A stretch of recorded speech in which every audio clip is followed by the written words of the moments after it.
Welcome to Dark Knight Films Reviews and another Versus Night. Tonight, I will be comparing Captain Blood, released in 1935, versus The Adventures of Robin Hood, released in 1938. Alright, so let's get started on this one with the leads. Both Captain Blood and The Adventures of Robin Hood star Errol Flynn and Olivia de Havilland. Now,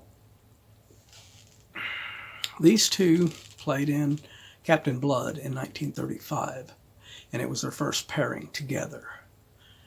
And then, in between Captain Blood and The Adventures of Robin Hood, they made another film together, which was The Charge of the Light Brigade.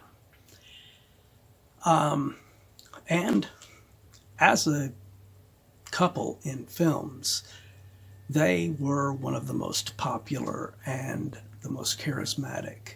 They work so well off of each other. They ended up making 8 films together total. Just shows that Hollywood was smart in this aspect because they fully capitalized on their charisma together and their popularity with audiences. But which one of these was the better pairing? Was it Captain Blood or was it The Adventures of Robin Hood? Well, in my opinion, I think this is going to be a draw here. I'm going to give a point to each one of them because these two were great in both of these films. They gave excellent, perfect performances, and their connection together as their characters in both of these films is unmatched. So, yeah, give a point for both films in this one. All right, so let's move on to supporting and see if we can get a different outcome here. Captain Blood's supporting features Lionel Atwill, Basil Rathbone, Ross Alexander, Guy Keeby, and Henry Stevenson. The supporting cast for The Adventures of Robin Hood consists of Basil Rathbone, Claude Rains, Patrick Knowles, Eugene Pallette, and Alan Hale Sr. Now, I love Lionel Atwill, and I think he does an excellent job in Captain Blood. £6. You're making an exhibition of yourself, a girl of your position, bidding for a slave before these people. And between these two films, not only does it have the pairing of Errol Flynn and Olivia de Havilland, but both of these films also feature, as you could tell by the supporting, Basil Rathbone is in both of these films as well. And he is excellent in both, playing basically villain roles in both films. Basil Rathbone was just perfect for that kind of a role. He just worked really well, but he did work well as a good guy because, I mean, he did Sherlock Holmes as well. But the rest, I mean, Ross Alexander's fine in his role as basically Captain Blood's second in command and everything. But to me, I think the superior supporting cast is The Adventures of Robin Hood. I mean, you not only have Basil Rathbone, but you also have Claude Rains, who is always excellent and is perfect as the sniveling Prince John. And then you have Patrick Knowles and Eugene Pallette and Alan Hale Sr. as the merry men alongside Errol Flynn, and they just have such a great chemistry off of each other as this group of fun characters. So, yeah, I've got to give this one to, even though I really love Lionel Atwill, he's not enough to put Captain Blood over The Adventures of Robin Hood supporting. So I'm going to give this one to The Adventures of Robin Hood. All right, so let's move on to story and see if we can get a different outcome here. The story behind Captain Blood consists of an imprisoned doctor, Peter Blood, and his fellow prisoners as they escape a cruel island captivity and become pirates. The story for The Adventures of Robin Hood consists of a legendary Saxon knight Robin Hood fights in the absence of Richard against Prince John and the Norman lords oppressing the Saxons. Now, both of these are based on very popular characters in many storylines. But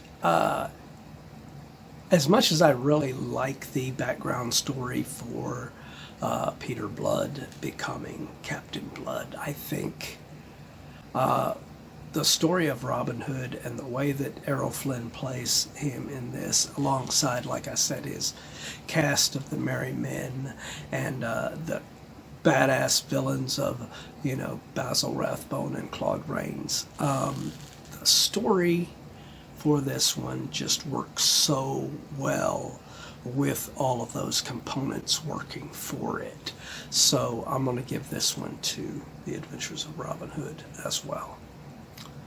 All right, so let's move on to direction and see if we can get our final winner here. Captain Blood was directed by Michael Curtiz. The Adventures of Robin Hood was directed by Michael Curtiz and William Kiley. And it's weird because they're both basically directed by the same person. And this is not the only films that Michael Curtiz directed with them. Out of the 8 films that Errol Flynn and Olivia de Havilland did together, I think pretty much most of those 8 films, there's about, I think, maybe 6 of them were directed by Michael Curtiz. He just had a connection with those two and did really well directing them. And he does so in this as well. Now, I don't know how much direction William Kiley done in Adventures of Robin Hood, but both of these films were very, very well directed. And they are very well paced as far as how the direction goes from one sequence to the next.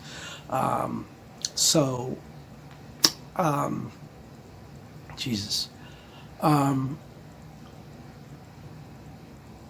going to give this another tie. I'm going to give this a draw as well here. 1 point for each.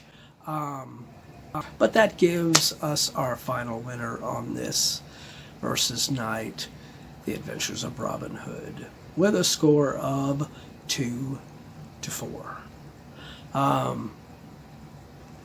They're both great films, and Captain Blood is just, it was the first, with Errol Flynn playing this heroic, charismatic kind of a character that he would go on to play in multiple films.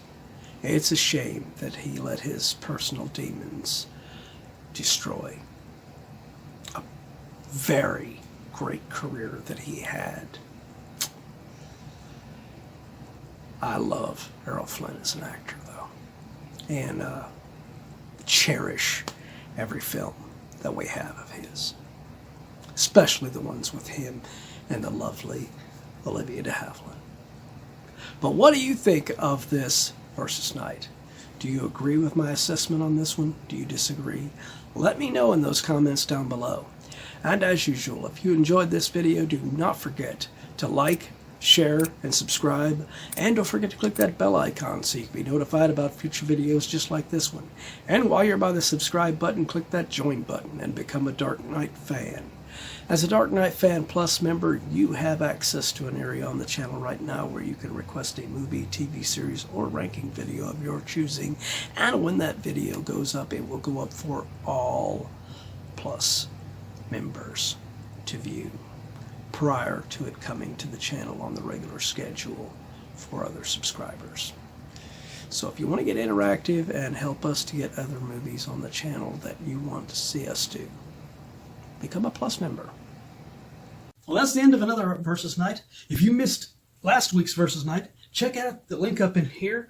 Or if you've missed any of the other Versus Nights, check out our playlist and see anything that you have missed.